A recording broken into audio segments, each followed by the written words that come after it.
Hey folks, welcome welcome back. It's Lucid, and we are jumping back into our game with Ermor.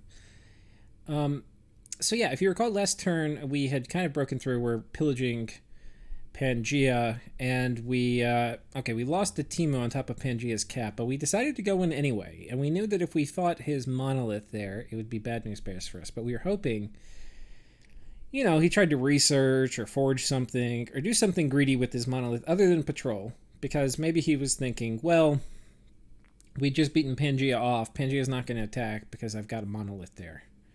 So anyway, we also have a seduction attempt here. And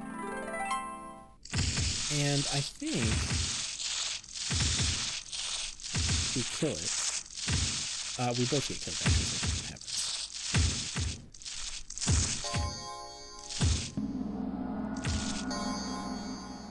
Maybe we just... I think that... What happened? Okay, no, we just lost a lictor, but we killed the dryad. So pretty good trade for us. And this was in an adjacent province here. We also found a magic site. We found the Fungus Forest, which is a Nature 1 site. And this is potentially one of the most important events of the game, we found a crypt underneath. And this is one of the best death sites in the game. It's going to give me 3 death gems, which in and of itself is freaking huge. Like, compare that to my total death income. It's like it's like a 15% increase in death income, which is huge. But, perhaps more importantly, it gives me Conjuration bonus 20, which is how I'm going to spend every single death gem, just about. Now, what that means is all of my spells are going to be at least 20% more efficient, but it's going to be more than that because when it's doing how much your discount is, it rounds up on the discount. So for the spell we're going to be casting most, which is going to be Revive Archbishop, 20% of this is going to be basically it's going to be 10% of 46, which is going to be 4.6.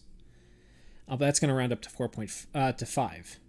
So we're going to get a 5 gem discount on this every time we cast it, which means this spell, which should be costing 23, is instead only going to cost 18. Now let me put this in context. We were barely just a moment ago doing 1 Archbishop a turn, but now that we have this site, we're going to be doing, it's only 18, so the remainder here is going to be, basically, we're going to be doing 1.5 a turn now. So we've gotten basically, and there's a couple other things that have happened. We're almost at like a 50% increase in Archbishop production. So it's enormous. Enormous. This makes up for all the bad site searching we've had up until now. Enormous. Like, this is a game-changing spell. Event for me. We're going to immediately build a lab here, and I'm going to send a Timu over here, not only to guard the province, but also to help cast archbishops. We're going to not cast another archbishop in our capital. We're going to pull them back somewhere, either to our capital or to one of these forts, and have them make lictors in there. Yeah. Huge event. Huge event. Also, our income is sort of through the roof. Okay, but there's also a battle in Pangaea, so let's get to that. Now, Pangaea did not patrol with anything. Now, best case for me was he patrolled only with White Centaur, because I would then kill them all. Worst case would have been he patrolled only with his monolith, because then I would probably lose and be bad. This is also a good case. He patrols with nothing. If he patrolled with both, it's okay, because I would kill all his White Centaur, but I would also retreat, which would be annoying.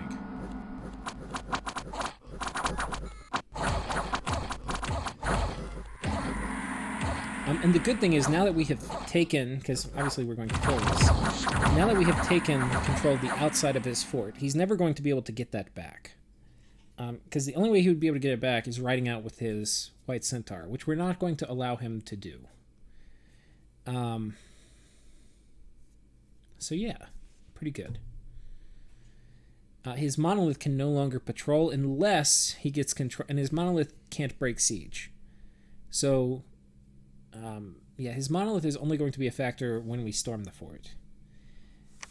We have an assassination attempt here. We have an air elemental that came out and killed the scout. This all has to do with the mist-covered highlands. This is one of the events that can proc, so it's kind of annoying.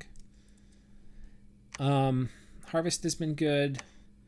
Got some nature gems, and we killed a couple scouts, and then some false heretics. So that's basically it. Now, what we're doing this turn, the most important development is this. Yis has eaten alive Nazca, and I've talked with Yis, and Yis had been asking me to make a nap with him, and I'd kind of been dodging the question because I was thinking about yoinking this throne from him. And I would kind of like to, and I probably would have. Like, it'd be on my agenda, but I think with Sceleria, like, things going crazy over here, I just don't have that luxury. I just can't. So, anyway, I haven't made peace with him yet, but I'm going to make peace with him this episode, like in a turn or two. Because I've got 3 turns to do for this episode. But I was talking with him, and he was saying that he's had a few fights with Nazca. And by the way, I did not encourage this at all. Though I will try to use it at least to my benefit as much as I can. But yeah, he decided to attack Nazca all on his own without involving me, and I didn't ask about it. But he's had 3 major fights with Nazca. One, the smallest one we saw, which was the Condors attacking here, where they got cleaned up by Morvarks. But he's had 2 other big fights, and I don't think Nazca has killed anything. And the reason for that is the Nazcan Bless sucks against Morvark Knights. If I recall, it was like Blood Surge and Thunder Weapons with some attack skill. And the attack skill is nice. And I think he has Barkskin in his Bless too. I don't remember that, but somebody else was telling me that he did. So anyway, he has all that in his Bless, which, would be good. But Morvark Knights have built-in fire weapons. And the Yissian Bless is shock resistance. And the Morvark Knights are hard to kill, so Blood Surge is never going to trigger. So if you add all of that up, and the fact that he's now lost 3 major fights, Nazca is now dead. There's no way, when you have Morvark Knights on your capital, you're going to come back as Nazca after you've lost all your major armies. And I think Nazca was a little down in the dumps from kind of the bad turn of events. So I was trying to Diplo with him and be like, hey man, can I help? Like, I've got air gems I can trade you. But I think now, anyway, he wasn't really responding. And so I was teetering on the edge of attacking him this turn. Instead, what I decided to do, because we don't have a nap or anything, was just take this province. Because in my opinion, if I were Nazca, I would fly these guys here so they could potentially get back to defend the capital. So I was thinking he probably wouldn't even take this. So anyway, I was going to take it. But I was also thinking about attacking these. But I decided against it. But I was really on the fence. Because I think at this point, Nazca he's completely checkmated. And I want to get as much of Nazca's land as I can before Yis takes it. Because Yis wants to be friendly with me, and if I get it, then it's probably just going to be mine. So, anyway, that is an extremely important development. And you can see he's taken a lot of... Nazca's just completely boned. Completely boned. Now, the other thing I need to do is I want to crack this fort. And I have enough lictors here where if I crack this fort, I think I can kill the monolith. I need to test it where if I do Iron Skin on the monolith, but I think I can. Because I think in the test I didn't have the monolith cast Iron Skin. And Iron Skin is just going to give you +3 protection. But +3 protection is a lot when you're already at 30-something. So anyway, that's something kind of worth checking. But, yeah. Anyway, we're going to go try to crack it, then we're going to try to storm it. And if I get only the monolith, we're going to be fine. And if I might have to do it in waves, I might have to kill the White Centaur wave 1. And then I might retreat because I won't have enough time to kill the monolith. And then wave 2 will actually kill it. So anyway, we'll see how it goes. So anyway, we're moving here. We're moving here. I don't think there's much else happening. Yeah. So this fort has cracked here. So Naba is in a pretty critical position. They're about to lose a fort, which is pretty important. And, yeah. Okay, so I think that is about it. Let's go ahead and go to the next turn, which will be turn 29. Oh, well, let's pull back up turn 28. I want to make sure we get... wait, whoops, do not delete. Let's do outgoing Diplo, because I usually have something going out. Dryads have mercy. So I sent that to him this turn, because I'm expecting there's like 10 friggin' Dryads in here about to try to assassinate. And I have guys that are kind of assassin immune, with Lictor bodyguards, and this guy having free spawn, and a decoy, and then this guy with armor. But like only 12 HP. There's actually something they could do, and I think they have the research for it. But it's a spell that never gets cast, but in this case it would be very, very good. And I feel like Dominions, there's a lot of things like that. But it's Maggots. Maggots is a range 25, 50 damage armor negating spell with no other checks, but only affects undead. And it's unresistible poison effect. So I think this would probably kill my dudes. I don't know if it would kill... I don't know if it would kill my guys who could regenerate, like my main priest, but it might. Well, this can do 5 damage a turn. I'm gonna heal. It might not kill it, but it'd be close. No, it probably would, because I'm not gonna regen much because I'm only 12 HP. So yeah, I think Maggots would kill both of these, because this guy's not gonna be able to regen because he's not gonna get blessed. Anyway, that would be a really good spell to do in an assassination. I don't know if you'd have to do like Swarm and then Maggots, but I'm pretty sure it would work. But anybody, I've never seen that spell get cast, hardly ever. But it's one of those things that, you know, when I was sitting here thinking like, what are all the ways this can fail? It was one thing that popped up. Anyway, I think that's about it for this turn. Let's go ahead and go to our next turn, turn 29.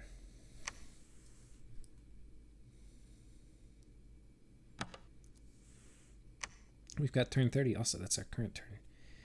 So Nazca ended up attacking this Barb province that I kind of hinted they might attack, but I didn't think they would. But anyway, they wrecked these guys. I don't think they lost anything. They lost 1 Condor. But then we bump into them. And we've got a little setup here for kind of buffing our knights and some distraction chaff in the front and back. But there's a few bad things that could happen. One, they could kill both our commanders. But this is obviously not great for them. Because that, first of all, they didn't all land quite at the same time. I think it's because they have different speeds. See, a lot of our guys are paralyzed from getting hit. Which kind of wreck their defense, too. Yeah, they're getting, like, super paralyzed. Anyway, this isn't ideal, but this does... If I do turn on Nazca, which, spoiler alert, I'm going to... it's going to... I mean, and turn is a weird word. I asked him, like, hey, dude, I think you're checkmated. Do you mind if I get your land? He was like, yeah, I can't defend myself. Because if he thought that that he would be able to defend himself, my usual go-to is helping somebody defend themselves rather than backstabbing them. But my assessment of this was that he's completely boned. Or not really boned, but elfed. Anyway, so these guys all die. He's going to be weaker now for me to take his stuff too. But ideally he would have used these guys to fight off, yes, but I think these guys weren't going to change anything. Coming down here, I didn't mention this. We suicided our gray ones finally. They have drank the magic Kool-Aid. So they've cast regen, and then they're chilling out. And the regen is just important so they take fewer afflictions, because they're still going to basically instantly die. So anyway, success. And they're now back as white mages. And I've gone ahead and equipped them with Alquils. This one got an affliction. Never healing wound, which kind of sucks. These, I think, still just have lost both eyes. which kind of sucks because when I came back in a white form, there's a chance I could have gotten rid of one of the eye afflictions. So that's too bad. We're not going to use them for melee combat, though, so... Well, I don't think we will. But you never know. Anyway, they're going back to researching. I probably need an alquo for this guy. I probably should send some more air gems to Ballin, who is Phascia over here. Phascia has a major problem, and I don't remember if I talked about this or not, but the squids, who are right here, they have migrated over into the lake. Which is it's really something,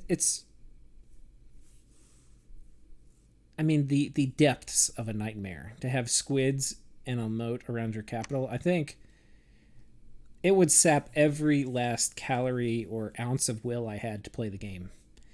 To have my capital surrounded by squids. But it's very greedy, in my opinion, of Phascia not to have a way to defend his moat, like a god or something, from squids. You know? And I had a shit ton of water gems I keep offering to trade him, and he had found a hydromancer for it. So I don't know. I mean, mass water elementals with a PD dump probably could have saved it. He didn't really, and I traded him some water gems, but if I were him, I would have, like, traded me dry. I kept asking to trade him for water gems, because I can't freaking use them, not now. But, I mean, I'll be able to use them later, but anyway. So that is an important development. And then here we have a big battle with Nazca and Ind. So we've seen, this is the second time Nazca has attacked this province of Ind. And before, there was just kind of a lot of attrition. So there's these archers from Ind who are pretty solid. They're basically kind of like Wolf Tribe with 2 daggers, but they also have a bow. And then they've got his own troops, and then they've got this lady, the Femini Sorceress, who's pretty solid, and I guess is for flaming arrows. And then they've got a cockatrice, or a basilisk, which is badass. God, I hope that basilisk is scripted right. That basilisk doesn't do Gaze of Death, I'm going to be very sad. This Gaze of Death is super good. There's the archers all, I mean, the birds are all starting to come down. There's not many birds, actually. Okay, he does have flaming arrows up. And this is like kind of what you expect from Nazca this year, flaming arrows. These guys have fire resistance, so the flaming arrows is not going to matter. You know, fire archers probably would have been a little bit better. These guys, especially, they've got Legions of Steel on them. Yeah, they really don't give a fuck. I think there's Sulfur Haze coming down.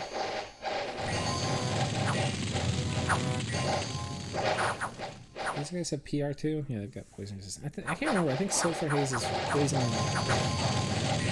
fire. You need both to like walk in, which they're doing.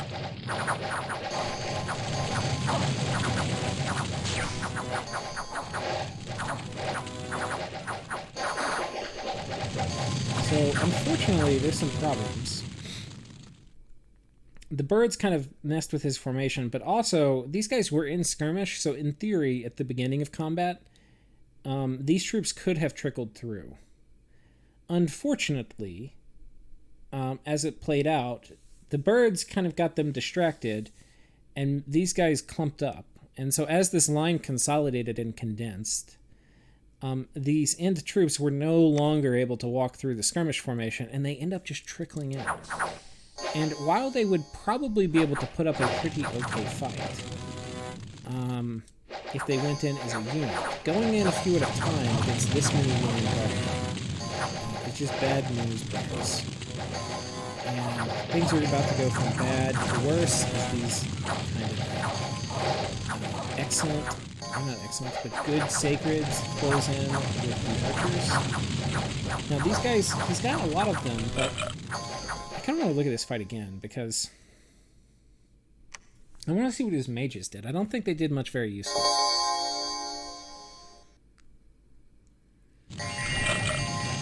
Communion.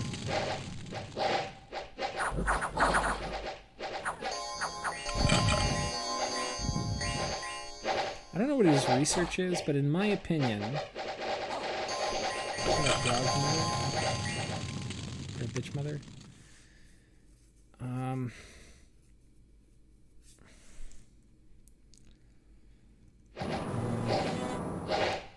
my opinion, none of these guys have luck. He's doing Legions of Steel, but he can do Legions of Steel. I feel like you need to get luck on these guys. Like, Legions of Steel is nice. Shrink the Giants that hit these guys that didn't hit these guys. The mages just are not being very effective.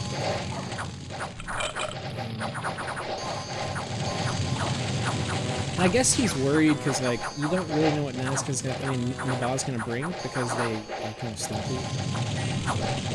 But if it was mostly archers they brought, you wouldn't want to have these guys very far forward positioned. So,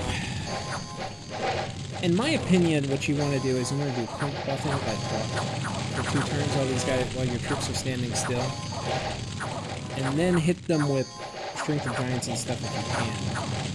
But you also probably want the troops positioned to the side. So, like, probably a better formation, shift these guys over to the side, put the warriors right here, have the mages behind them, or close, like, lined up behind them, and then do the point buffing, enter a communion, do your Strength of Giants, Legions of Steel, span that out. I don't know if that even would have won this, but it might have. These troops are not, I mean, the end, their bless is, I mean, it's okay, but there's nothing in here that's crazy. So I don't know, they definitely would have inflicted more attrition. Oh, what happened to this cocktrees too? Let's just watch this battle again just to see what the cocktrees did.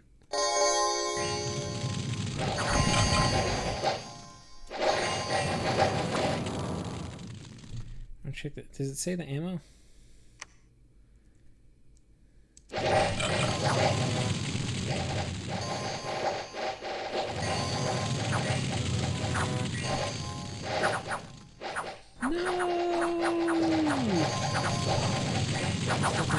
Okay, this is what I thought. I think this is what happened. He got grouped in with other guys who didn't have a ranged attack, and sometimes that will mean they don't use their ranged attack. Maybe now that everybody else is... What the hell is this guy doing?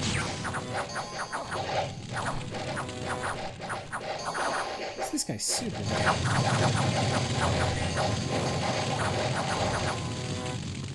I mean, this one guy... Huge ass beam.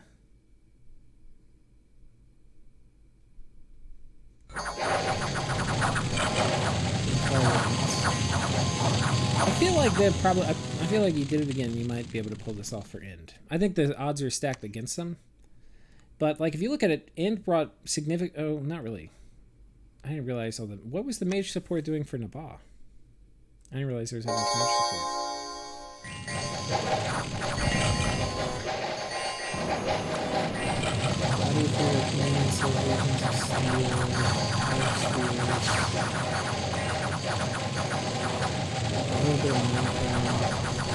Nothing super useful.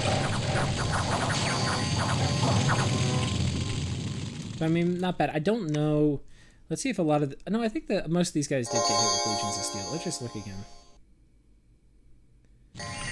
I think if you're going to do Legions of Steel, you probably want to spread your guys out a bit more, like your mages that are going to buff. Like, let's see who all gets hit. I know we're kind of obsessing about this, but it's kind of interesting to me.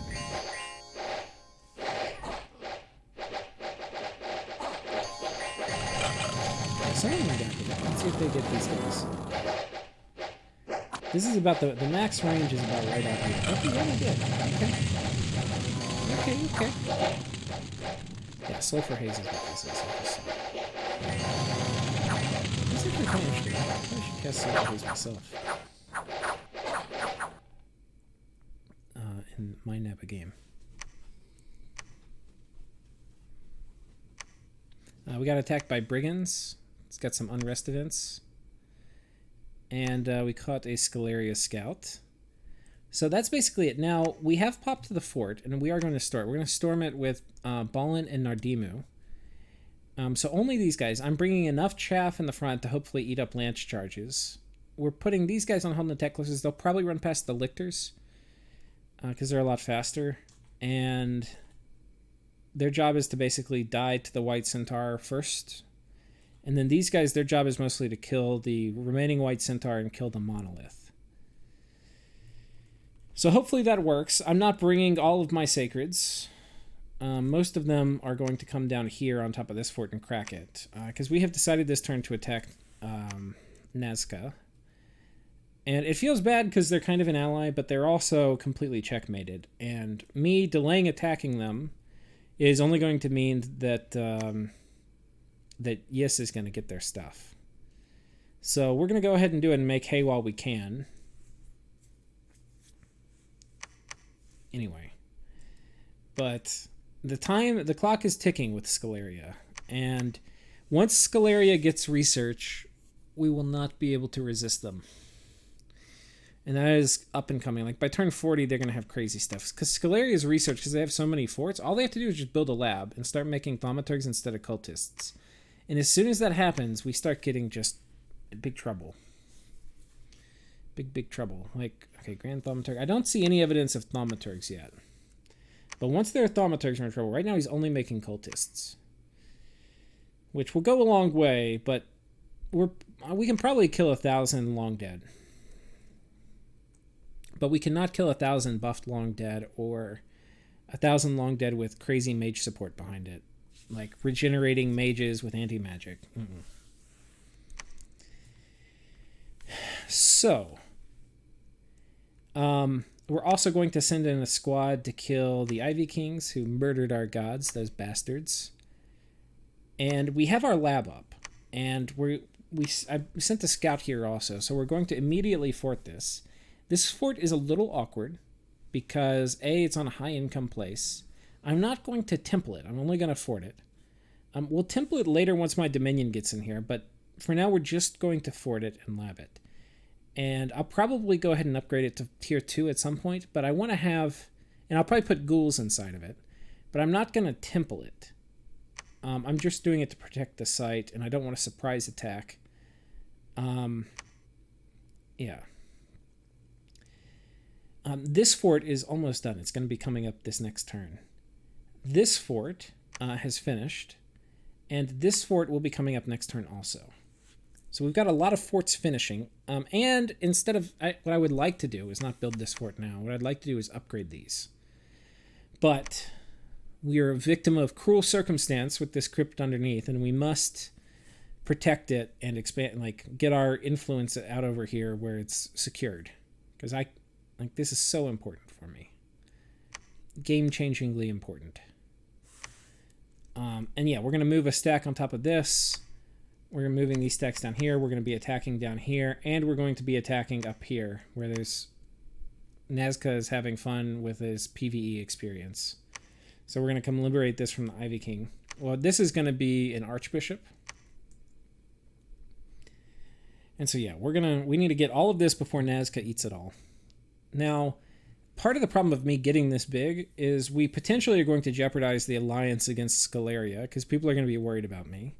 And I think this turn is also the turn that Satis announces that he found a site that gives him mundane score graphs, which means he is going to see from way over there how big I am. I'm probably 30 or 40% bigger than any other player right now. Like Nazca might be number 2, and I'm probably...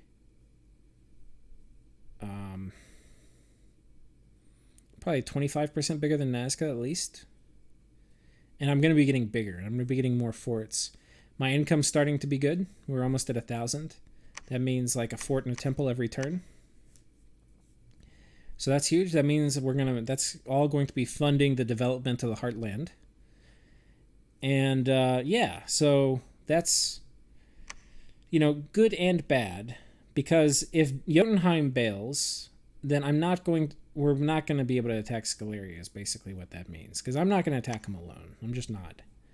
I will try to eat... I mean, the nice thing about the thing with Sceleria is if he's going to use thaumaturgs attacking me, he's got Heat Dominion, I think. Wait, maybe he doesn't. Could have sworn he did. No, I guess he doesn't. I must have been looking at it last turn when it was like middle of summer. Shit. Well, he can cross this in the winter. Anyway, I have 2 choke points I need to control.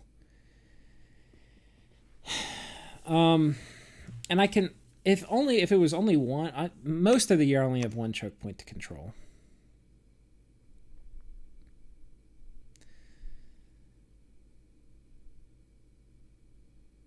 I mean, the ghouls are not going to help me versus Sceleria. He can still one turn pop my forts pretty easily.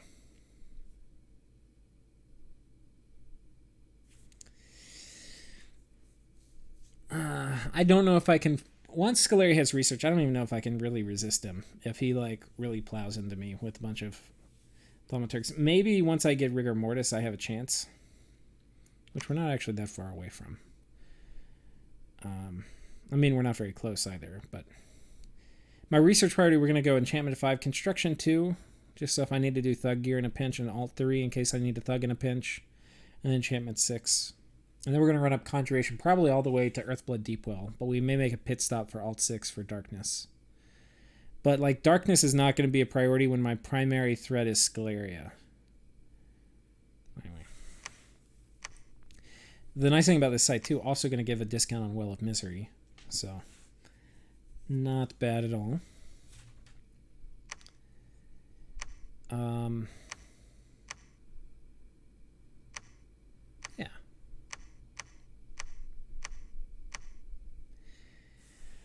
So that's basically it for this turn. Let's go ahead and go to my current turn. My current turn is nice and spicy.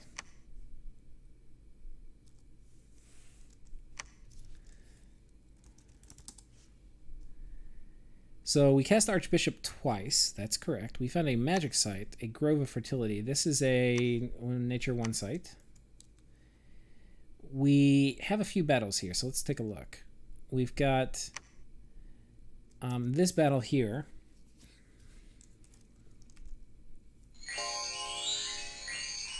You know, the other thing is, as soon as I kill Sceleria, everybody's going to try killing me. It's basically an order. So while it would be nice to keep Sceleria around as the big bad guy, I honestly believe that they cannot be allowed in the game. Especially the Sceleria that's playing it properly and forting up and doing undead production, which is what this one is. So, yeah, I think honestly if we don't kill him, even though he's rather small, I think we're fucked. So I would like to fearmonger against them and not attack, but that's maybe what I might do against Nazca or something else.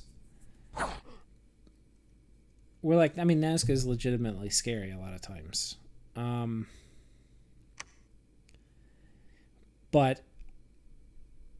if I kill the second Sceleria dies, everybody's going to dogpile me for sure. So in some ways I don't want it to happen, but I honestly think if we don't control them now, then it's just over. I'm going to attack the Ivy Kings. I mean, the way I was kind of talking to Sakamura is, like, every 8 turns he produces, from each fort, he produces enough cultists to produce the number of undead I produce in a fort with full dominion. So it's like his forts give birth every 8 or so turns, maybe even shorter than that, to one of my forts. So anyway, like on turn 30, he may have effectively 30 Ermor forts. But by the time, because he's got, maybe not that many. Let's say he has 20 Ermor forts by turn 30. Because he's got 10 Sceleria forts, and they've had enough time to operate to generate 20 Ermor forts worth of cultists. By turn 30, or 10 turns later, he would have had, 8 turns later, turn 28, he's going to have, instead of 20, it's going to be 30. By, however much later, I don't have that many right now. I've got basically 9, and they're not all upgraded and forted and, templed and stuff. This one doesn't have a temple yet. I'm building a temple, but... So he's got way more undead production than me. And, if you look at unit graphs, you'll see I have kind of a lot, but almost all of my units are ghouls, which are, purely defensive. So, anyway, we'll see. The game can basically go in 2 ways from this point. Well, let's finish watching because there's some important stuff that happens. Let me attack Nazca here. I don't think there's much to see. Yeah. And then we have a battle here in the Fortress of Pangaea. And this is interesting. So he's got 2 Incas in here, which is crazy. He's stolen a lot of Incas. And he's got some White Centaur, and he's got these guys in his monolith. And his monolith was loaded to the gills with nature gems. And so he spammed the crap out of Swarm.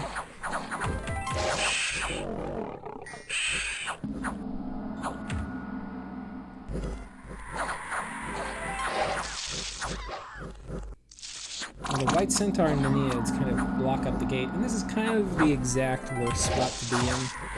But it tends to kind of happen, because you think about it, too many units spill out, our guys surround them, and we push them back.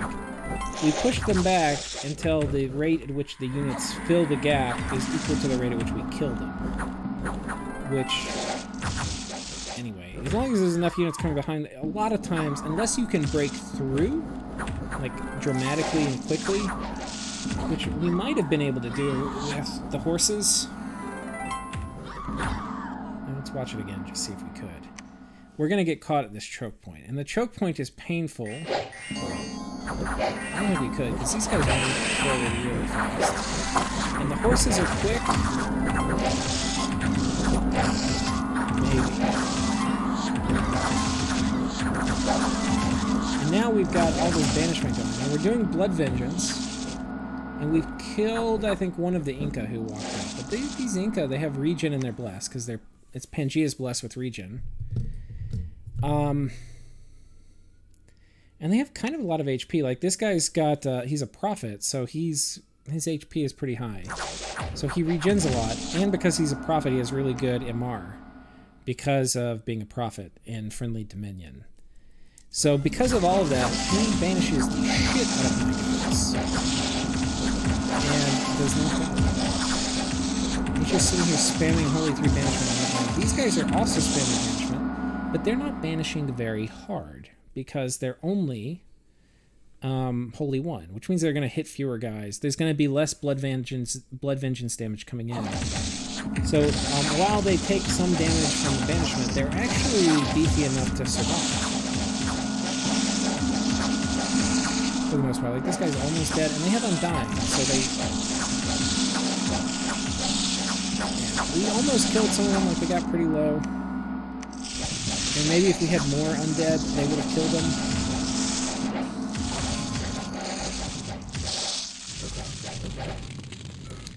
So this went horribly. Which, I mean... hard to siege down Pangaea with the monolith inside. I just don't know what to say. And we don't have research. We don't have tools. Like, we're Ermor. This is our tool. We could have brought more undead. I don't think that would have helped. It would have maybe diluted the banishment. I don't honestly think we can reasonably take this right now. It might be good to have a Timu, because a Timu is ethereal, and he could, like, run past the gate.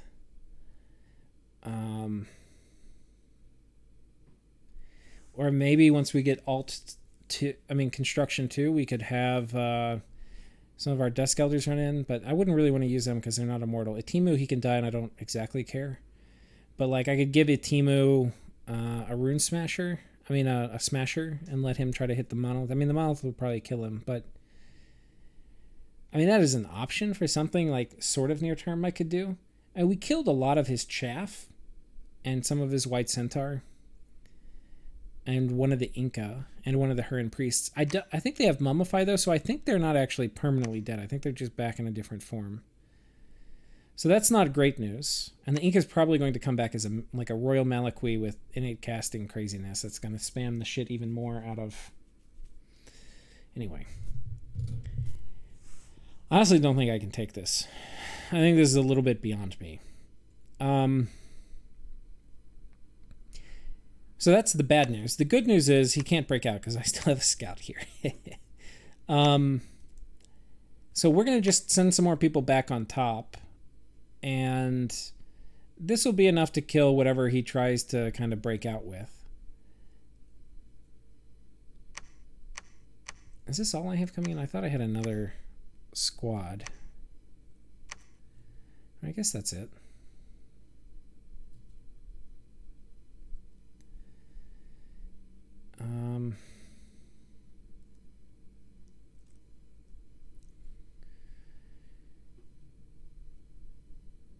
Yeah, I mean, this will be able to kill White Centaur plus Banishment, I'm pretty sure. I might should bring a little bit more. So I'm actually, now that I'm looking, I'm like a little nervous. The folks we have left here are going to storm the fort. This is probably sufficient to take an unguarded fort. Nardimu, I'm being kind of greedy. Nardimu we're sending over here. He's my prophet. And yeah, he's basically going to walk over here and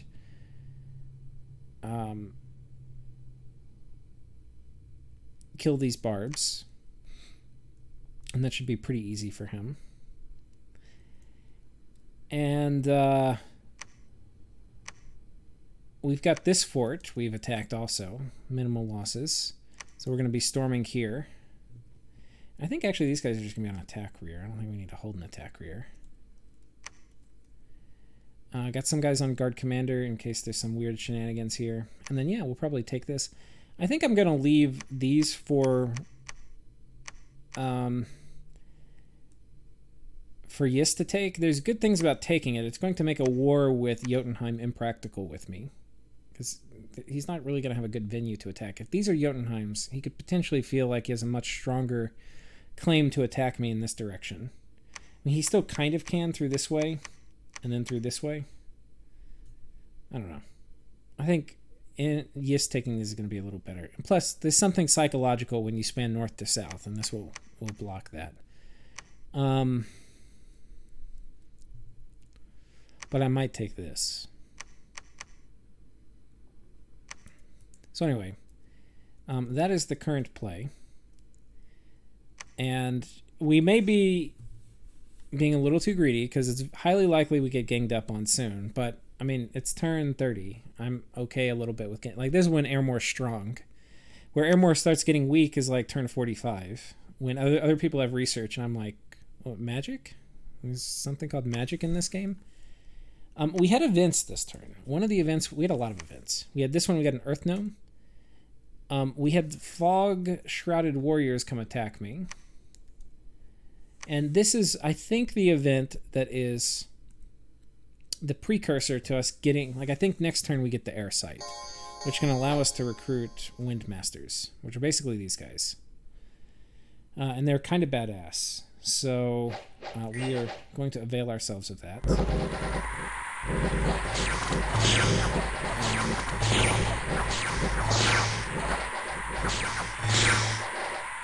I'm not 100% sure what we're going to do with them, but I just know for now we're going to get them. I mean, we're going to sight search air, which would be nice. They can do air elementals because we're going to go up conjuration.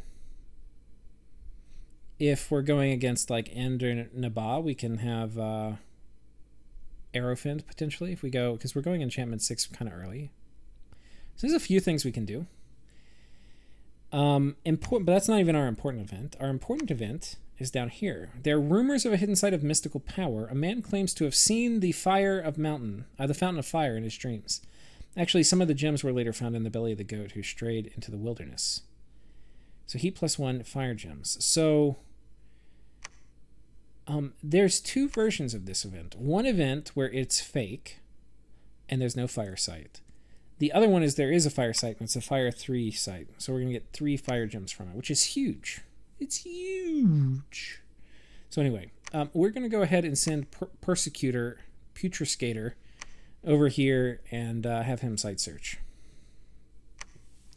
We're also sending this guy down here to start site searching death all in the southern regions. And this guy's going to research. In theory, I probably could have him come down here and site search too, which is probably the better move.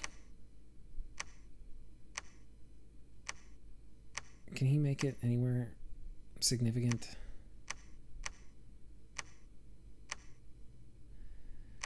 I mean, I guess he can site search here and then site search here, make his way down this way. And yeah, we've got a few Nature 1 mages walking around site searching for nature, so that'll be really nice. And we have high nature on our god, so potentially we can cast some kind of crazy good spell with our god, like Gift of Health, or who knows. A Gift of Health would be crazy on me, though. But yeah, so I think that's it. The plan, unfortunately, I like the Pangaea player to death. But unfortunately, I'm just going to sit on his cap and not kill him, which is a cruel fate. A very cruel fate. Fortunately, he doesn't have any dryads that are in there that are going to pepper me, I don't think. So I don't have to worry about that. Unless there's like a dryad hero he gets, which would be annoying. But I think we're just going to sit here. And his Dominion is going to... Like, right now his Dominion's still out all over here. But slowly over the next 10 turns, his Dominion will creep in until it's just around his capital. And I think these guys can still preach. Yeah. So once his Dominion gets low on his capital, I might move an army of preachers in and try to dom kill him. But I don't really have any tools to kill the monolith. That's basically the long and short of it. That's the long and short of it.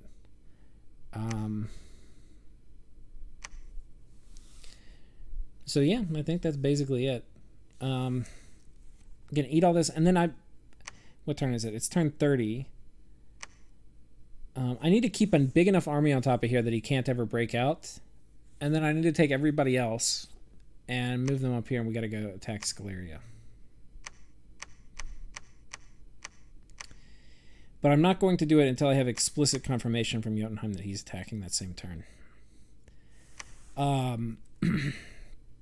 Also, the archbishops we've gotten. Unfortunately, I can't move all the way back to my cap, which kind of sucks. So I think we're going to set this up as a archbishop lictor production center right here next to our cap. And this is kind of nice because it can get... I mean, like my cap, it can also kind of use this same... Basically, it's the same map move to get down to this fort. It can be 1, 2, 3. Same as my cap. So it's going to be a bit more logistically confusing because I'm going to have more guys. But I think it's a little better than wasting an archbishop turn to go ahead and move him over here to my cap. Unfortunately, I don't really... The other problem with this is I lost a lot of... If we look at the death tally, I lost 20 lictors and 13 knights. The lictors is painful. Yeah, the lictors is super painful. You know, the other thing I might be able to do if I wanted to really take his fort is... I could do this in waves. Like, I'm about to be enchant 5. By the time I get enchant 5, I could bring in some Dusk Elders, and I could just have them do Horde of Skeleton spam, and I can have a bunch of my Sacreds on Guard Commander, and I can have kind of a lot of commanders.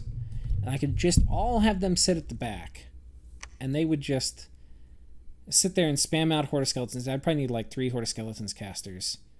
And what would happen at the beginning is their dudes would all run at me, and they would overwhelm the Horde of Skeletons with all the spam and the White Centaur, and we would end up having a battle right in front of my casters who would be like right back here. And then once we kill them, and a lot of the bugs are dead, our guys would slowly make their way forward, and then we would hopefully kill, you know, all their priests and whatnot, and every unit except for their monolith. And that would leave only the monolith. With only the monolith, I could then kill it with lictors, I think. Let's actually test it real quick. I've got a test game.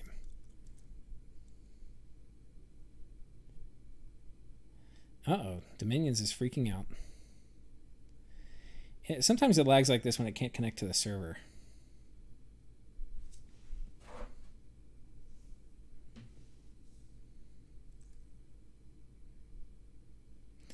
Well, I guess we will not be testing it. Instead, I think we're going to call it here. I'll probably test it on my own time, and I will see you guys in the next episode. All right, take care, guys.